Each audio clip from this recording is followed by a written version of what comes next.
Hora H do Agro. Oferecimento. Consórcio Magi, Volkswagen Caminhões e Ônibus.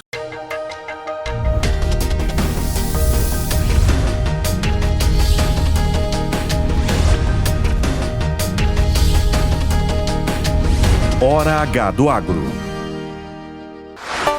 Olá, bem-vindos a mais um Hora H do Agro. Eu sou a Mariana Grilli e nós estaremos juntos na próxima hora falando sobre as principais notícias do agronegócio. No programa de hoje, nós vamos falar sobre o desempenho dos setores de proteína animal e máquinas agrícolas. Também abordaremos aí com a Conab essa safra de café que eles soltaram os dados recentemente, além de trazermos uma entrevista com o Paulo Pianês, diretor global de sustentabilidade da MBRF. Então fique por aí, porque o Hora H do Agro está só começando. A produção, as exportações e o consumo de carne de frango, carne suína e ovos deverão registrar números recordes no ano de 2025. As projeções são da Associação Brasileira de Proteína Animal, a ABPA, foram divulgadas esta semana. Para trazer esse balanço, nós vamos conversar com o presidente da ABPA, Ricardo Santin. Santin, bem-vindo ao Hora H do Agro, obrigada pela sua disponibilidade. A gente vai falar um pouquinho, então, sobre esses dados que vocês soltaram aí recentemente. Temos dados para compartilhar com o pessoal aí na tela. A gente tem aí, os dados comparativos de 24, 25 e 26. Queria que você comentasse esse crescimento, recuperação do setor, quais os principais fatores aí que permitiram essa recuperação, que a gente pode considerar robusta, inclusive, né?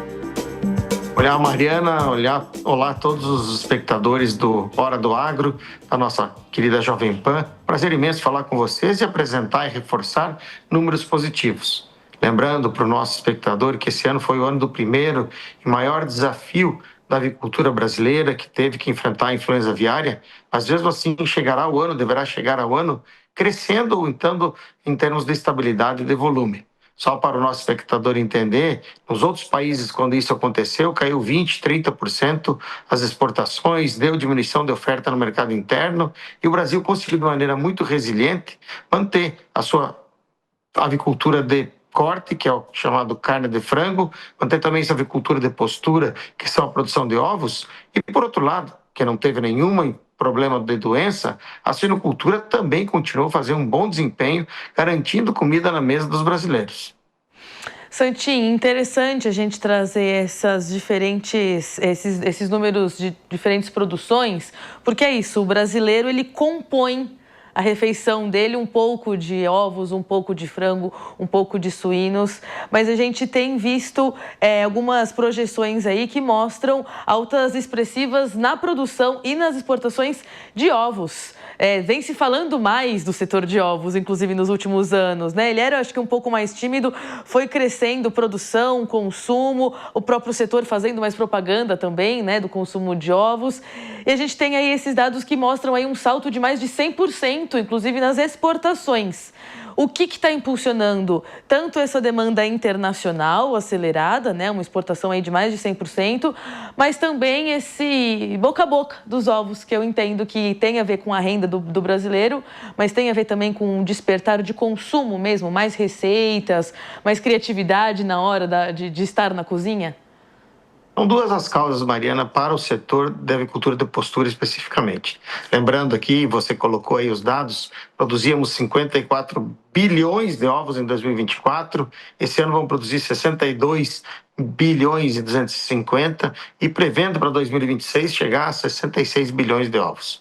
Isso está mais do que 1.800 ovos por segundo, são mais de 160 milhões de ovos por dia.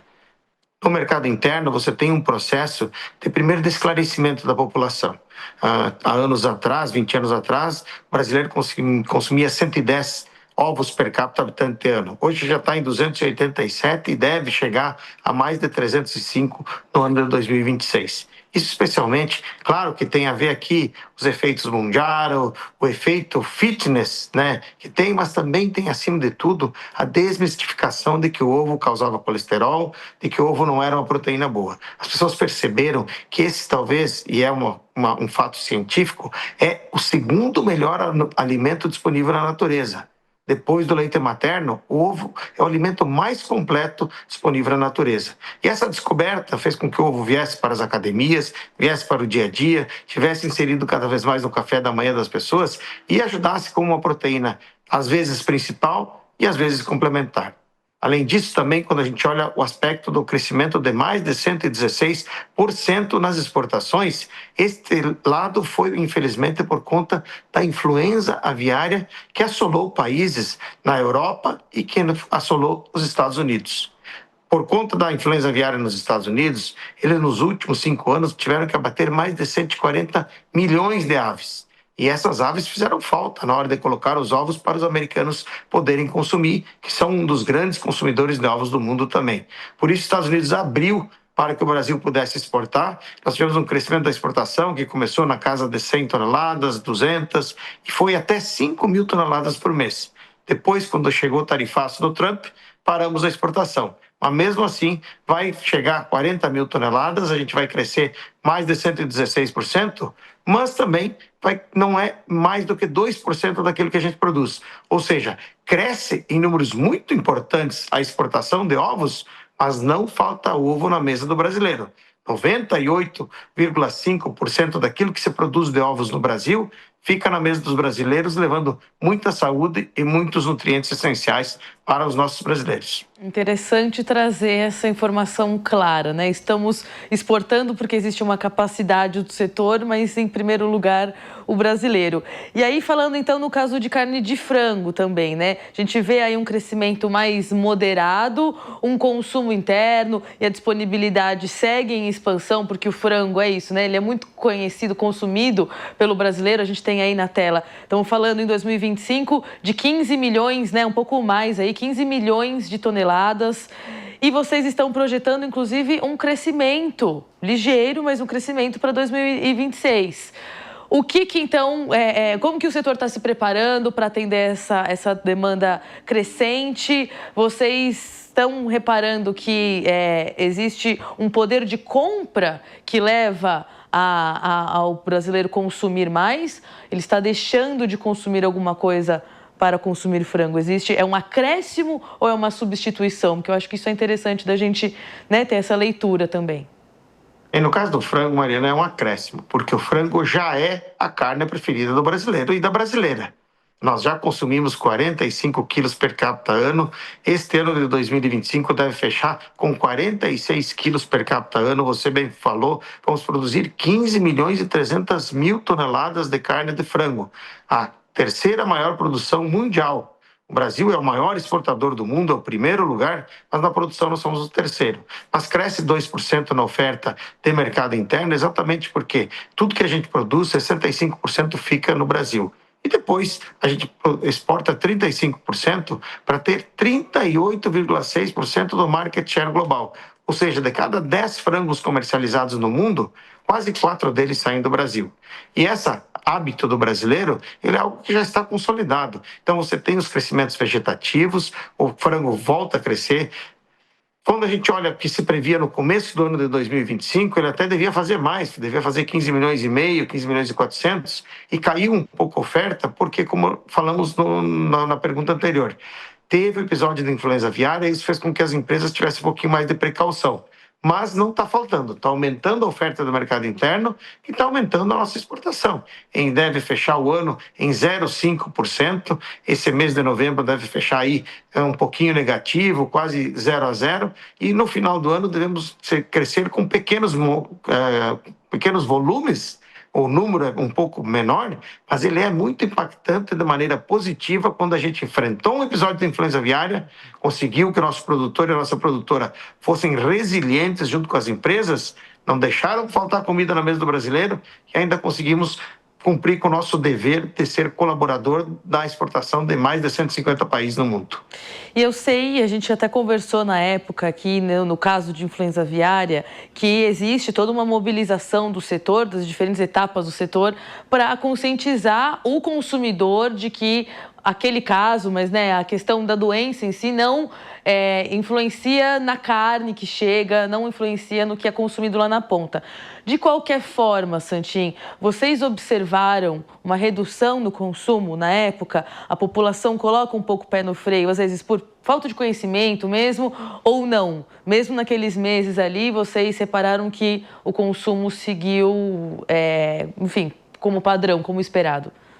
Você me dá uma ótima oportunidade de agradecer à imprensa nacional, a você, Mariana, a todos os seus colegas, que levaram para a população brasileira a informação de que essa doença é uma doença só das aves. Ela está no mundo inteiro atacando as aves e não as pessoas. Ninguém deixou de comer. E no Brasil não notamos queda. Pelo contrário, aumentou um pouco a disponibilidade e o brasileiro consumiu a carne normalmente. A única diminuição que teve no período de maio e de junho foi das exportações, que vinham crescendo em 9% até abril, depois com o episódio da influenza aviária caiu 16% num mês e 17% no outro, depois voltou a patamares de 400 mil toneladas. O consumo no Brasil manteve-se totalmente regular, estável, comprovando acima de tudo que o brasileiro tem confiança nessa carne de frango. Eu mesmo nunca deixei de comer e nem vou deixar minhas filhas, todo mundo, porque ela não se transmite para as pessoas. É uma doença, repito, só das aves. E isso já foi comprovado no mundo inteiro. E quando a gente olha os números aqui, isso se confirmou, Mariana. O Brasil continua a consumir, tanto é que a gente chega ao final do ano com um crescimento da disponibilidade de frango bastante positivo na casa de 3,1 a mais do consumo do que foi no ano passado. Ou seja, o brasileiro cresceu de comer carne de frango no ano de 2025, quando comparado com o ano de 2024. Excelente. Aí a gente já falou dos ovos, já falou do frango, fala agora de suinocultura, que também apresenta números otimistas, tem avanço sólido na produção, nas exportações. Queria entender um pouquinho o que leva a isso também. É uma produção no campo que está mais acelerada, é uma produtividade que está maior, é a indústria que está contribuindo para isso. Queria entender os motivos e quais mercados, então, que a gente está falando, né? Que mercados são esses estratégicos, seja agora para 25, mas olhando para 26 também, quando a gente se refere às exportações?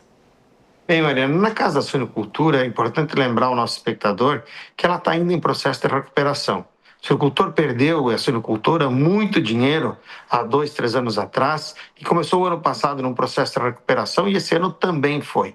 Nós tivemos crescimento da ordem de 4% na produção e na ordem de mais de 10% nas exportações. Nós devemos fechar o ano com 5,5 milhões, como você projetou aí, e uma exportação de 1.490.000 toneladas. Isso consolida a carne suína também com uma grande importância no prato do brasileiro. Já estamos muito próximos de 19 quilos per capita habitante ano, são pelas contas da BPA 19 quilos per capita nesse ano, e no ano que vem a gente prevê crescimentos de 2% na produção e de 4% na exportação. Essa exportação que cresceu 2 dígitos em 2025, deve fechar o ano perto de 10 a 11% de crescimento nas exportações, ela se deu principalmente puxada pela Filipinas, que é um grande mercado da Ásia, infelizmente que está sendo assolado por uma doença chamada peste suína africana, também uma doença só que ataca os animais, somente os suínos. O Brasil está livre dessa doença, há mais de 40 anos não tem essa doença no país e nem outras doenças que estão no mundo afora. No entanto, isso aconteceu agora na Espanha, que é o maior produtor de carne suína da Europa, um dos maiores exportadores da Europa. Isso faz com que o Brasil seja chamado mais e que possa nos permitir, inclusive, prever que 2006 vai ser um ano positivo.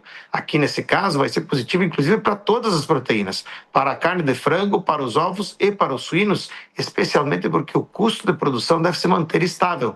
Nós devemos ter preço de milho e preço de farelo de soja equilibrados durante o ano de 2026, continuando tudo mais constante, não tendo seca, não tendo intempéries, não tendo chuvaradas, nós vamos ter um clima bom, vai ter boa produção de suinocultura, vai ofertar, como a gente faz, 75% do que se produz para a mesa do brasileiro e da brasileira.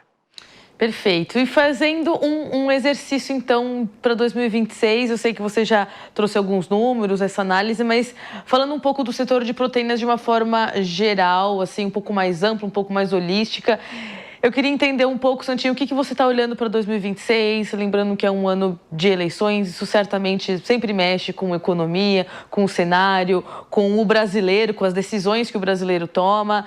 Queria entender um pouco o que vocês têm olhado, talvez, de políticas, de ações que precisam avançar em 2026.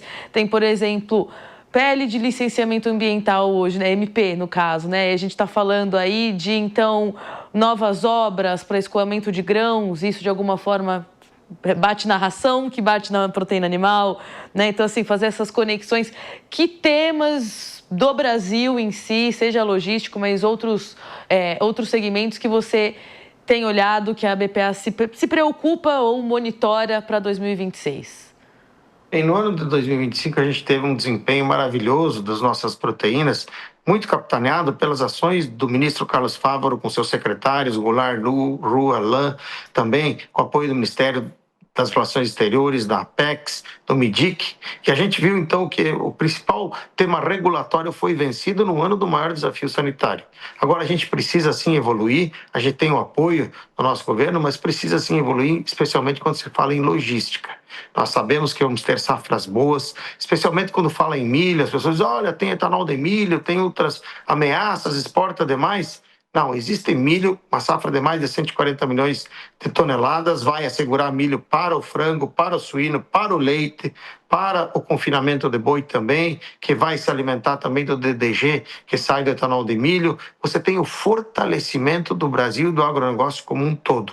Mas precisamos sim ter, por exemplo, uma ferrovia da integração, que é um projeto que a BPA defende, saindo lá do Mato Grosso e chegando até o Rio Grande do Sul, passando por Mato Grosso do Sul, Paraná, Santa Catarina e Rio Grande do Sul, trazendo grãos do Centro-Oeste para as nossas plantas de conversão de proteína vegetal em proteína animal. Também a gente precisa ter melhor escoamento, como você bem falou.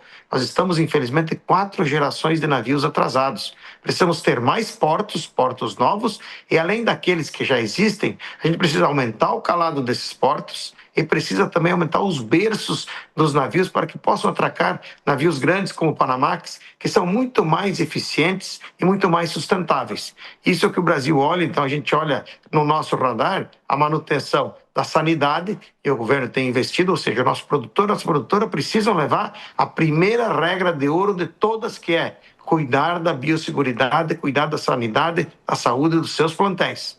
Além disso, a gente precisa melhorar infraestruturas. A gente tem agora a lei da inspeção com base em risco, que vai ajudar a crescer a nossa produção. A gente está trabalhando com elementos positivos, mas há muito que avançar sim. Mas, de qualquer maneira, com tudo que a gente tem aí de fortalezas e algumas dificuldades, o ano de 2026 promete ser muito positivo para a avicultura, para a suinocultura e para a avicultura de postura também. E aí você volta aqui para contar para a gente, então. Ricardo Santin, presidente da BPA, obrigada pela participação. Já fica o convite. Se a gente não se falar até antes de janeiro, boas festas aí para você. Obrigado, Mariana. Obrigado a PAN, a Hora do Agro, por nos dar essa oportunidade de desejar a todos um Feliz Natal, um Feliz Ano Novo, que a gente vai ter um ano que vem com muita Copa do Mundo e eleição, então muito churrasco, onde a gente coloque o churrasco, não só a carne de boi, eu quero que tenha também a carne de boi, a BIEC é a nossa entidade parceira, mas com muita carne de frango, com muita carne de suíno também no nosso churrasco, nas nossas alimentações, diversificando o nosso prato e levando cada vez mais nutrientes essenciais às pessoas. Feliz Natal, um feliz Ano Novo para todo mundo. Obrigada, Santin, obrigada. É isso, a gente vai ficar prestando atenção, inclusive, nisso, né? Com o comportamento do consumidor com a Copa, será que vai afetar aí os consumos, vai aquecer o setor do agro? A gente vai ficar de olho.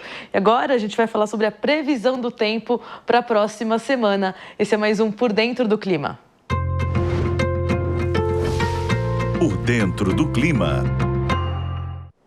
Marco Antônio, nosso agrometeorologista, bem-vindo novamente ao Hora H do Agro, mais uma semana, já é dezembro. Obrigada pela participação, Marco. Eu estou aqui pensando, né, muitas coisas acontecendo no Brasil e a gente não pode deixar de falar de clima porque os produtores estão acompanhando isso diariamente, como sempre, né? Mas a gente tem olhado aí esse ritmo de chuvas, para uma maior safra do Brasil, né, a de soja. O que a gente está esperando, então, para situar esse produtor, principalmente Rondônia, Mato Grosso, Mato Piba, Goiás, enfim, um pouquinho de cada coisa? Olá, Mariana. Olá a todos. E olha, Mariana, o produtor está com um olho na roça e outro no céu, né?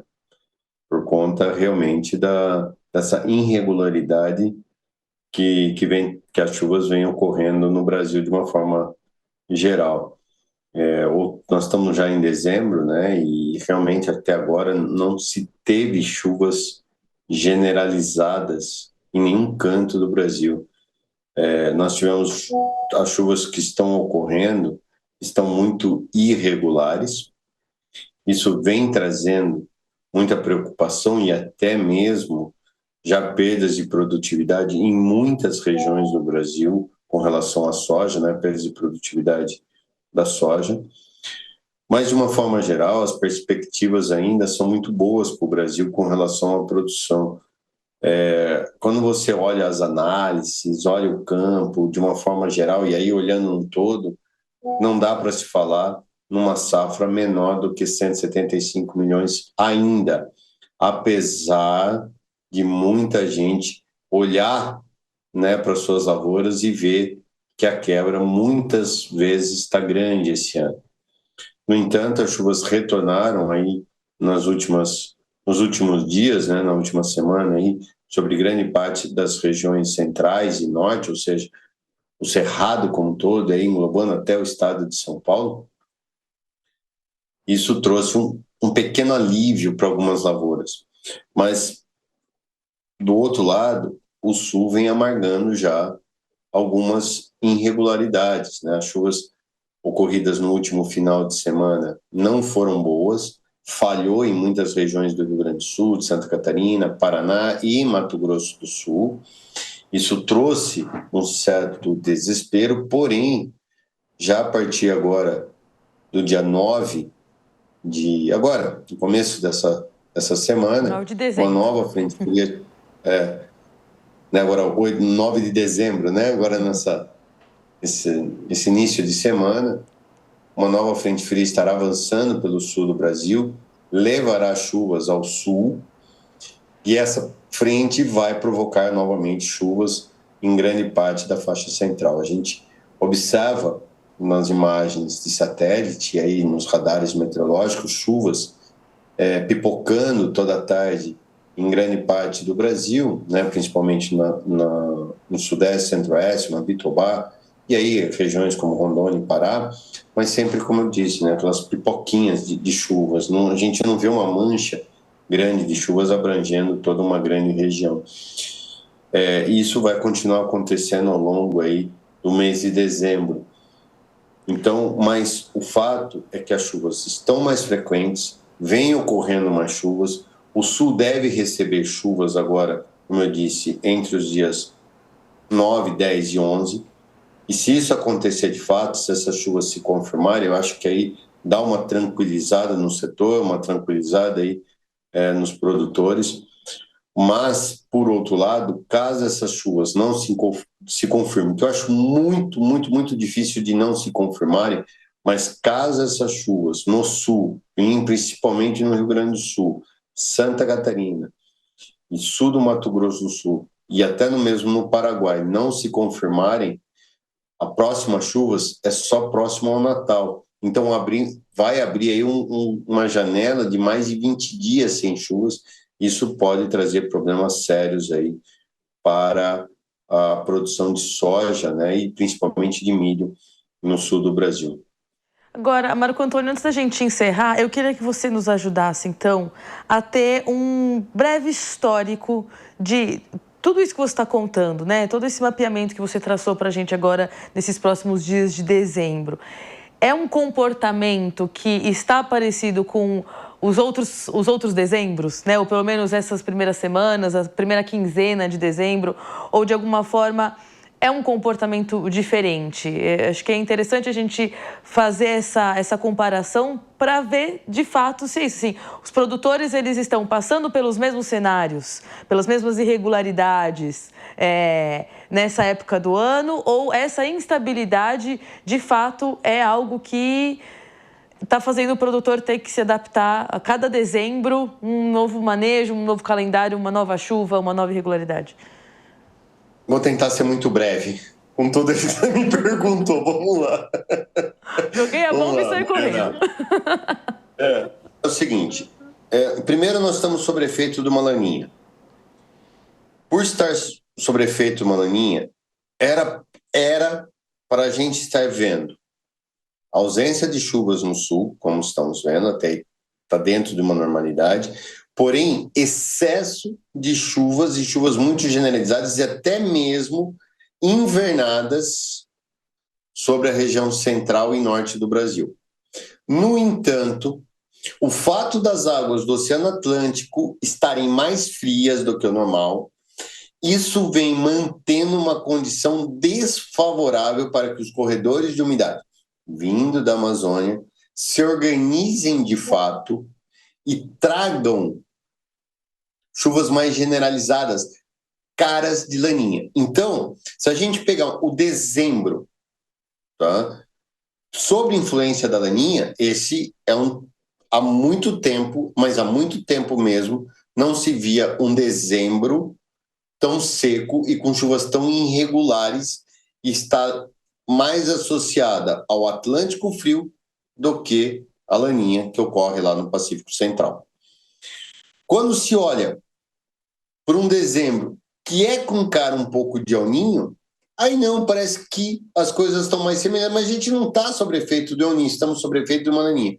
Então, Mariana, algo novo está acontecendo sim com esse dezembro sob efeito de uma laninha e, principalmente, né, com essas chuvas irregulares e trazendo aí uma perspectiva aí de uma quebra de safra. Porém, para a soja, nossa estimativa ainda é de uma safra acima de 175 milhões.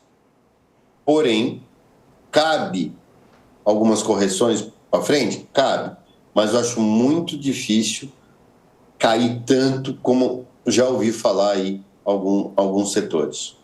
Excelente. Obrigada, Marco Antônio. Obrigada pelo didatismo, porque é isso, interessante a gente fazer esse tipo de comparação, essa informação que você traz, então, realmente, né, de que é algo diferente que está acontecendo.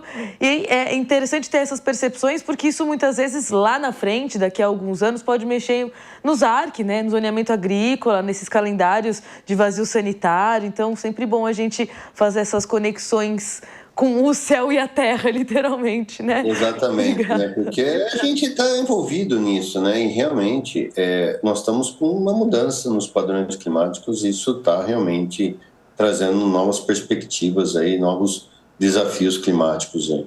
É isso. Obrigada, viu, Marco Antônio, por mais essa semana. Te espero semana que vem.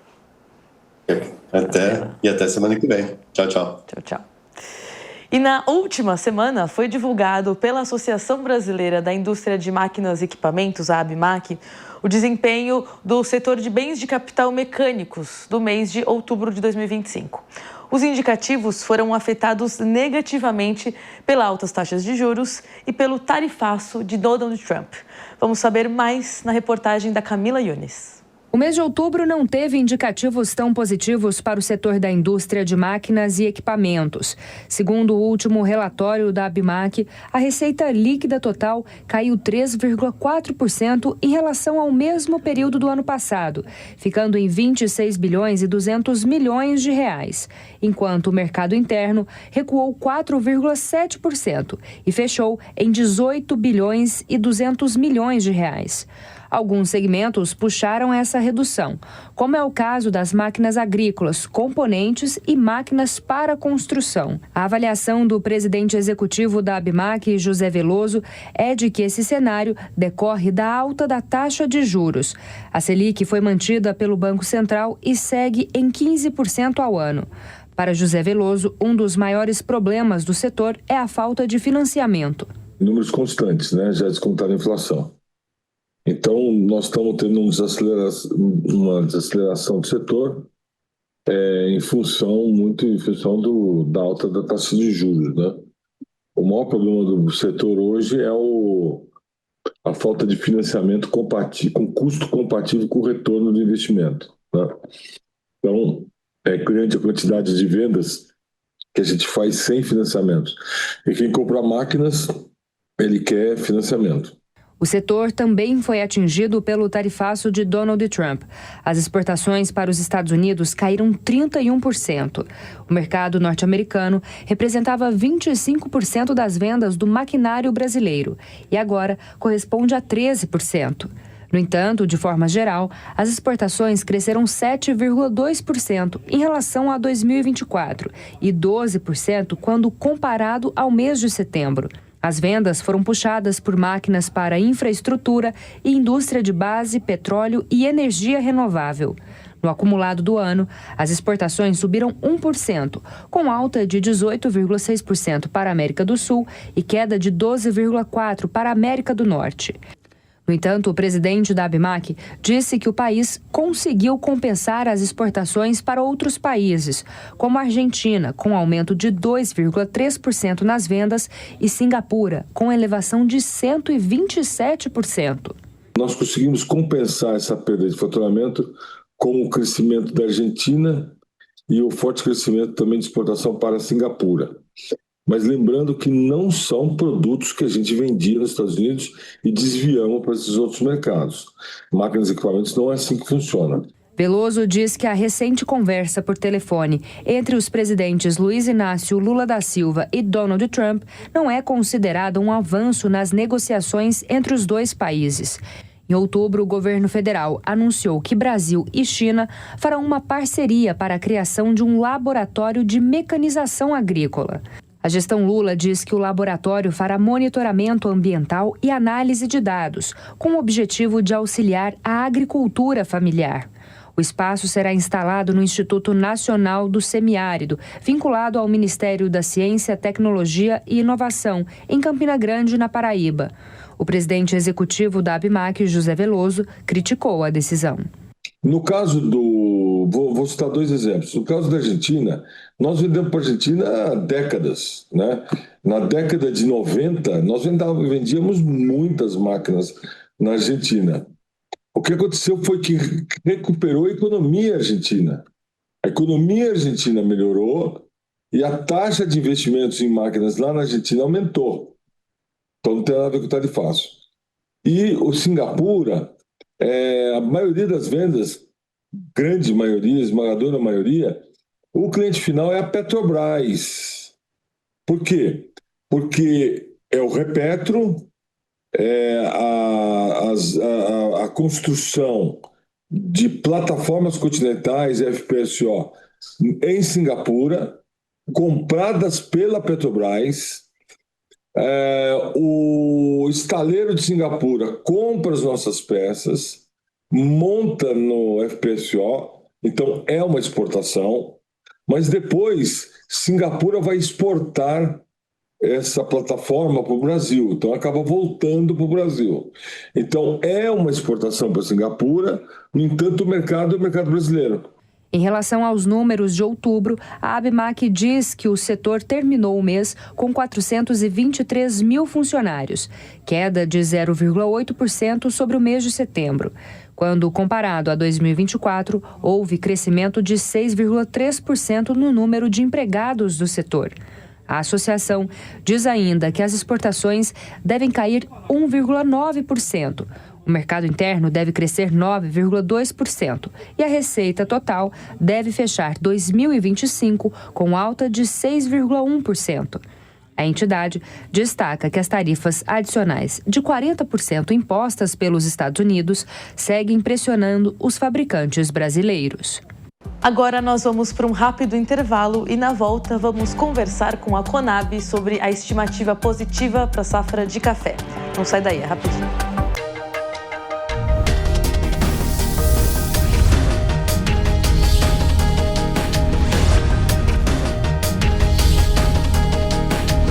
Hora H do Agro. Nunca foi tão fácil levar um Volvo para a garagem. Chegou o Volvo Car Consórcio. Com ele, você conquista seu 0 km sem juros e sem entrada. Com créditos a partir de 300 mil em até 60 meses. E a taxa administrativa de 10%, a menor do mercado. Até 320 contemplações já nos primeiros 2 anos. Volvo Car Consórcio. Um caminho seguro em direção ao carro dos seus sonhos. Visite uma concessionária ou acesse volvocarconsórcio.com.br.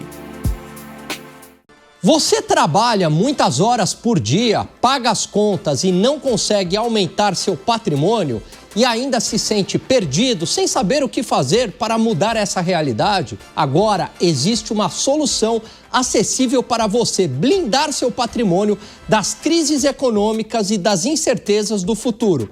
E o melhor, fazendo o seu dinheiro trabalhar para você. Estou falando de um passo a passo para você começar a investir do zero nas melhores ações da Bolsa. Você vai entender como proteger seu patrimônio e, principalmente, como começar a investir do zero na Bolsa e nunca mais ser refém da inflação ou das crises econômicas. Garanta a sua vaga agora em niucursos.com.br, niucursos.com.br, e dê o primeiro passo para a sua liberdade financeira.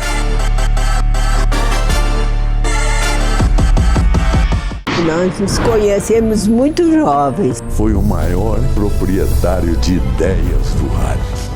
A frase do meu pai que ficou marcada: ninguém faz sucesso sozinho. Se não fosse os nossos funcionários, essa coisa não ia andar mesmo. É uma humildade isso, né? Ele sempre foi o amor da minha vida. Documento Jovem Pan Especial Seu Tuta. Hoje, às 9 da noite, na Jovem Pan.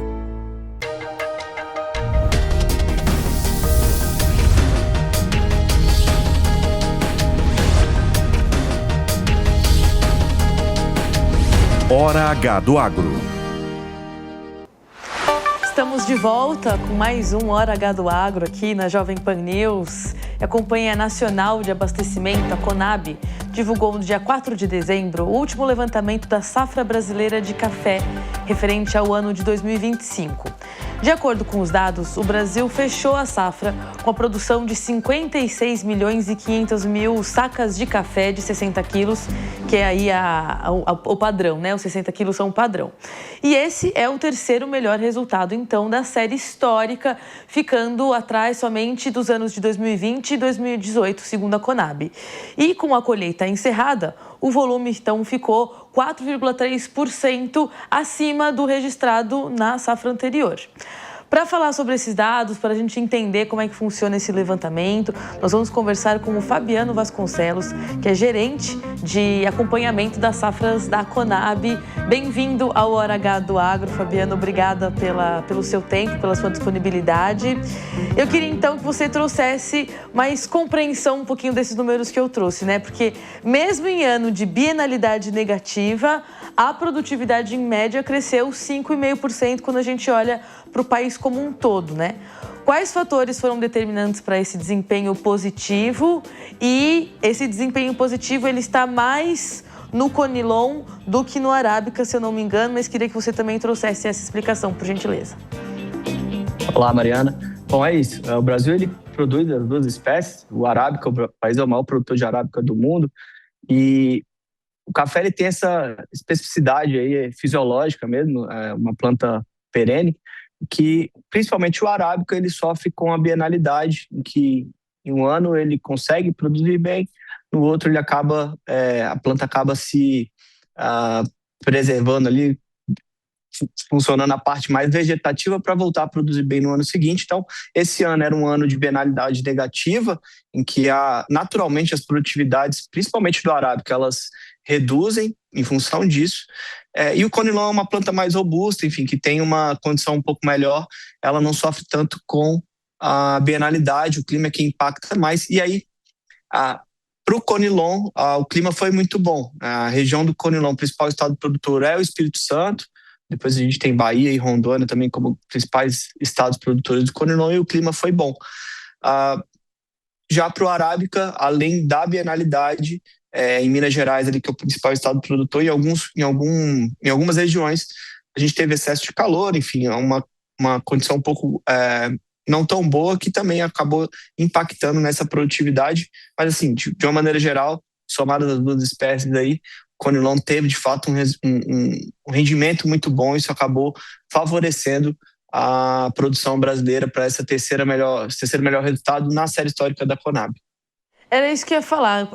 A gente faz esse comentário de que é a série histórica, né? Uma comparação aí. Então, 2020 e 2018 sendo anos melhores do que 2025, mas, de fato, um resultado muito positivo. Só que essa série histórica, ela é desde quando? Eu queria entender se desde a série histórica como um todo, vocês sempre mapearam da mesma forma as regiões. Como que é, inclusive, essa metodologia para vocês fazerem esse tipo de comparação? A Conab passou a fazer levantamento de safra de café em 2002, então por isso que a gente fala da série histórica, porque o país produz café desde lá de trás, né? Então, assim, a gente sempre frisa na série histórica da Conab porque é nesse recorte a partir de 2002. E o acompanhamento de safra da Conab para café, a Conab vai a campo 4 vezes ao ano, e aí é uma rodada é um levantamento que envolve conversa com o produtor, enfim, cooperativa, todo o setor cafeeiro, porque é um dado rápido, né, de tempestivo, essa primeira informação, mas a gente vai ajustando com levantamentos através de imagens de satélite, tanto para a área, como também para ver a condição dessas lavouras, e ao final também até um cheque ali, como é que, de fato, o rendimento ali, quando essa produção ela acaba indo para as beneficiadoras, enfim, até para a gente ter esse final da colheita, que aí a gente faz algum ajuste, como geralmente acontece no quarto levantamento, algum ajustezinho, já que a colheita ela termina ali a grande parte ali em volta de setembro. Entendi. Eu te perguntei isso porque a gente postou, assim que a Conab soltou esses números, né? Eu fiz um comentário no Jornal da Manhã aqui da Jovem Pan News sobre esses números, a gente levou esse vídeo para o Instagram. E a gente teve alguns comentários que eu quero, inclusive, trazer aqui para a gente conversar, porque eu acho que o papel do jornalismo é esse, né? A gente aproximar também o público de quem faz esses estudos, quem está no campo. O Daniel Carleto, por exemplo, ele falou que não vai ter café no mercado porque a safra do ano passado teve uma quebra muito forte no conilon. E o Willer, ele contou, eu espero que eu esteja pronunciando certo, ele contou aí, abre aspas, a tendência do conilon na minha região é cair a produção. E tem outros comentários também que a gente foi selecionando ali, questionando essa coisa de onde a Conab tira esses números. Aqui na minha região, no Espírito Santo, vai ter quebra. Existe, parece que uma descrença, inclusive, dos números desse levantamento. Por isso que eu te perguntei como que funciona. Então, você falou, né? São 4 visitas ao longo do ano. Os levantamentos, eles vão se ajustando ao longo dessas visitas, né? Mas, de qualquer forma, eu queria entender um pouco mais disso, assim, quando vocês estão no campo, vocês conversam com os produtores, essa parte técnica, essa visita técnica, ela ouve o produtor, a dor dele, ou a Conab, de alguma forma, faz um levantamento muito mais técnico e não leva em consideração área por área, até porque eu imagino que, né, assim, não é impossível fazer isso com, né, o número de pessoas e tal, mas o quanto que os números da Conab estão olhando para a safra, mas também se preocupam em conversar com o cafeicultor e entender a realidade dele? É baseado em estatística, né? Como você disse, a gente não consegue, obviamente, em todos os produtores, então é natural que um produtor ou outro comente, na minha região está diferente. É claro, a gente está olhando a nível Brasil. Na verdade, a Conab desce até nível estadual para ter essas estimativas. É baseado, a gente tem o apoio da estatística para conseguir, para que isso seja tangível e tempestivo, né, num tempo que, na velocidade que a informação requer. A gente sabe das dificuldades, claro, como eu comentei, a produtividade talvez ela não tenha sido melhor no geral, quando a gente fala de conilon, por exemplo, porque teve problema de excesso de calor, falta de precipitação em algumas regiões. Claro, isso faz diferença no cômputo geral e às vezes o produtor não se enxerga no número que está sendo divulgado. Mas de uma maneira geral, assim, a estimativa ela leva em consideração A estatística está aí para ajudar justamente isso, para trazer a maior acurácia possível nesses dados. E a Conab vem ao longo do tempo também implementando tecnologias, ou enfim, melhorando, né, tentando melhorar a forma como faz a estimativa para trazer sempre um dado mais próximo, de fato, do real. O ideal é, como você disse, se a gente conseguisse, em cada produtor, melhor, acompanhasse a colheita de cada produtor e tivesse o resultado final, mas isso é impossível, por isso a gente usa estatística. É um corpo técnico que com muita experiência e muita qualificação. Então, a Conab faz levantamento de safras de grãos, por exemplo, desde 75, 76, 77, a safra 76, 77, e vem ganhando expertise nisso. Cada nova safra, cada nova tecnologia que a gente tenta implementar para essa estimativa, ela é muito benéfica e vem trazendo bons resultados, tanto que é o número oficial quando se trata de mercado, enfim, é quem o mercado de fato reconhece como número oficial. Sim, é por isso que a gente também traz aqui, porque a gente acredita nessa importância de falar com a fonte oficial. E aí, Fabiano, só para a gente encerrar, então, dentro desse mapeamento que vocês traçam, olhando, né, para o andamento da safra, de alguma forma isso já ajuda vocês a terem uma estimativa, ou pelo menos uma sensibilidade, digamos assim, de entender como que o produtor está se preparando para a próxima safra? É isso, você acabou de falar, vocês chegam até o nível estadual, né? Então, dentro de uma leitura talvez estadual, já dá para entender o que está se vislumbrando para uma próxima safra, num ano de bienalidade positiva. A Conab já vai acompanhando, já vai tendo um termômetro de como que fica a safra que vem? A gente divulgou ontem, no dia 4, né, a estimativa, o quarto levantamento aí do café da safra 2025, e em janeiro a nossa equipe já está em campo novamente para aí, de fato, numa fase em que boa parte da florada do café ela já tem o pegamento, então a gente consegue estimar melhor divulgar, né, o primeiro levantamento da safra 2026. Por enquanto, fechamos a safra 2025, vamos a campo agora em janeiro novamente para ter essa primeira estimativa no início do próximo ano. E aí acompanha desde a florada, para ver se a florada está indo bem, porque ela é muito determinante para os próximos passos, inclusive, né? Perfeito, é isso. Perfeito. Fabiano Vasconcelos, gerente de acompanhamento de safras da Conab, obrigada pela participação, pelas explicações e o convite para você voltar quando a safra estiver em andamento, então. Combinado, obrigado, boa noite. E agora nós vamos falar sobre descarbonização na cadeia produtiva da pecuária. A MBRF, que é aí a mais recente gigante da indústria de alimentos, formada pela fusão, então, entre as empresas brasileiras Marfrig e BRF, tem focado em modelos de produção de proteína animal de baixo carbono, ou seja, que emita menos gases, né, poluentes. Inclusive, como legado da COP, aí, a empresa e a Embrapa anunciaram uma parceria para promover a carne baixo carbono, que inclusive é um selo, então, né? Essa carne baixo carbono.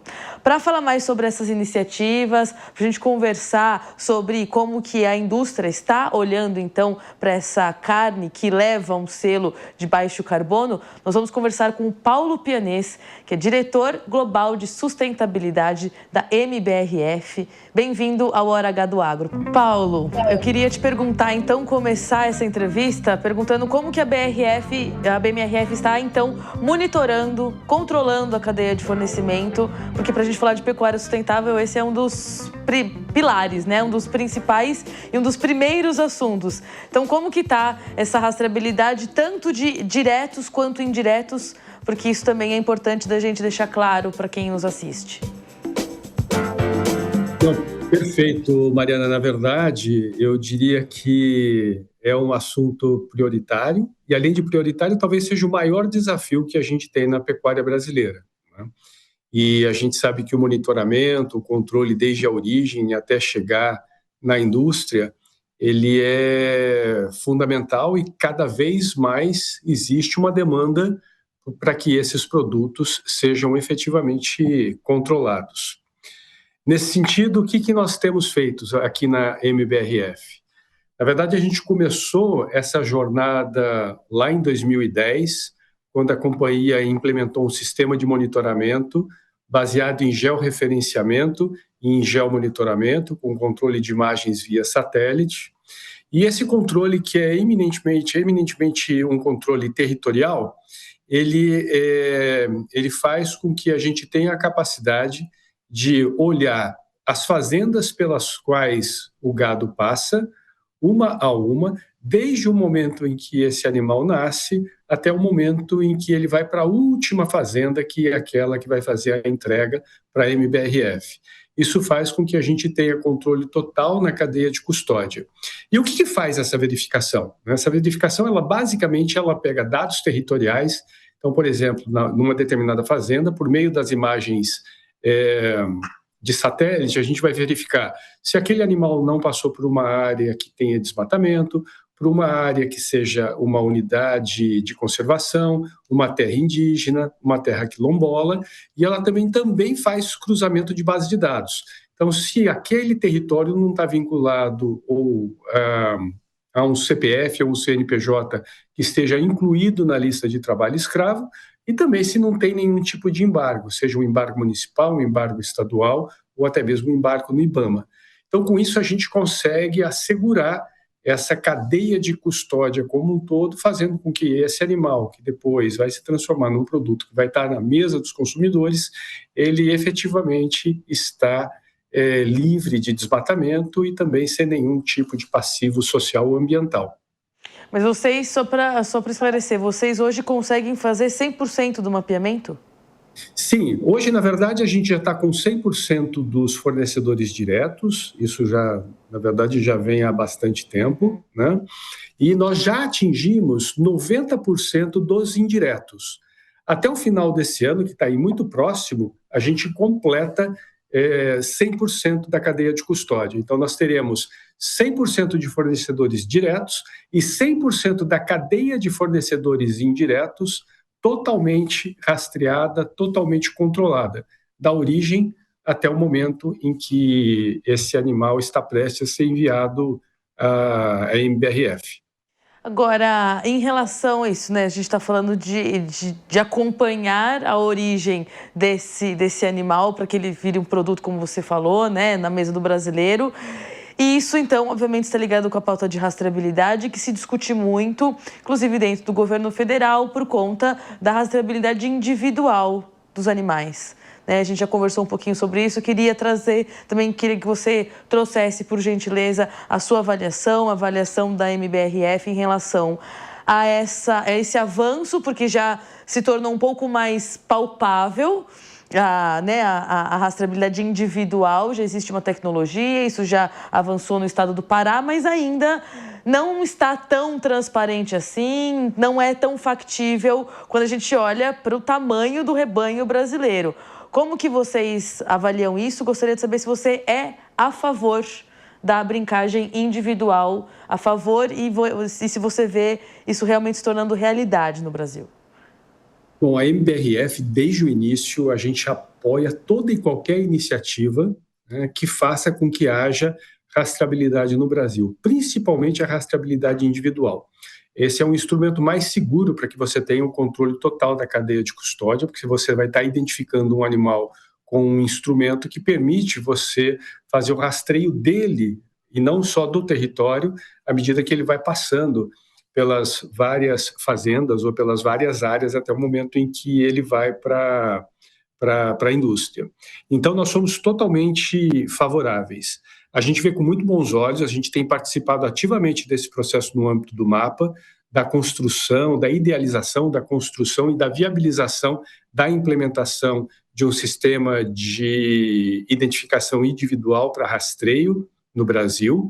A gente tem o exemplo do que já acontece no Uruguai, do que já acontece na Austrália, e hoje a tecnologia já está disponível para isso. Eu costumo dizer que o tema rastreabilidade não é uma questão de tecnologia. A tecnologia está posta, ela já está dada, E você tem vários mecanismos e várias tecnologias já disponíveis para isso, seja com chipagem, seja com o brinco tradicional, ou seja, esse instrumento já está disponível, né?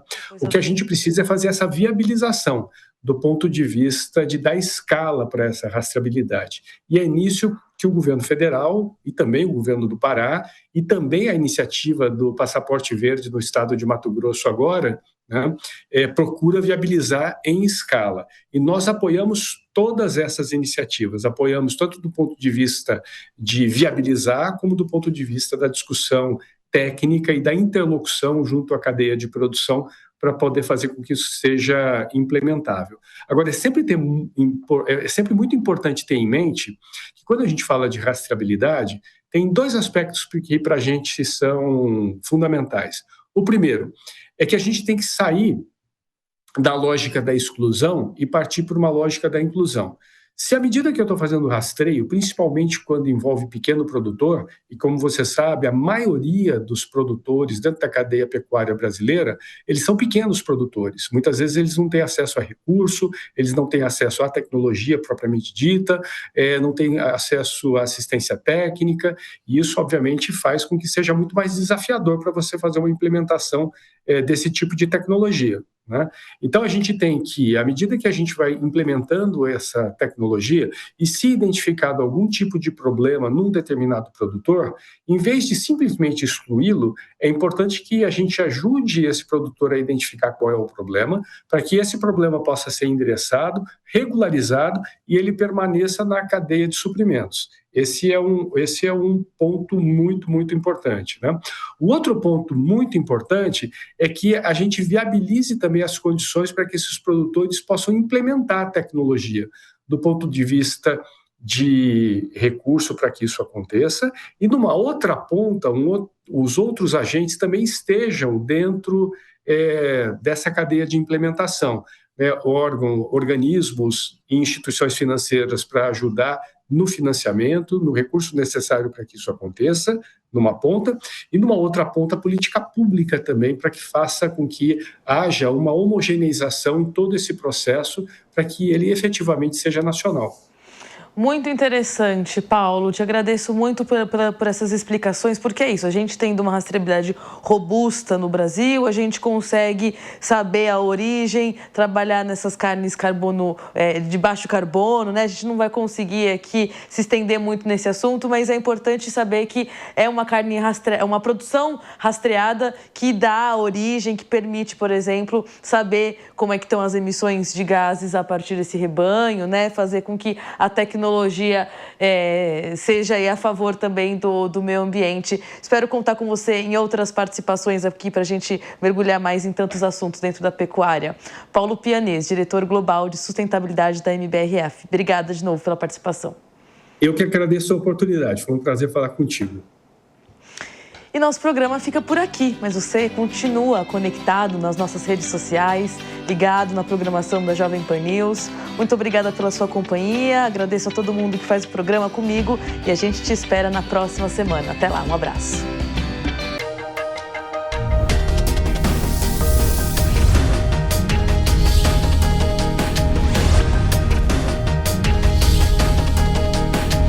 Hora H do Agro. Hora H do Agro. Oferecimento. Consórcio Magi, Volkswagen Caminhões e Ônibus. A opinião dos nossos comentaristas não reflete necessariamente a opinião do Grupo Jovem Pan de Comunicação. Realização Jovem Pan.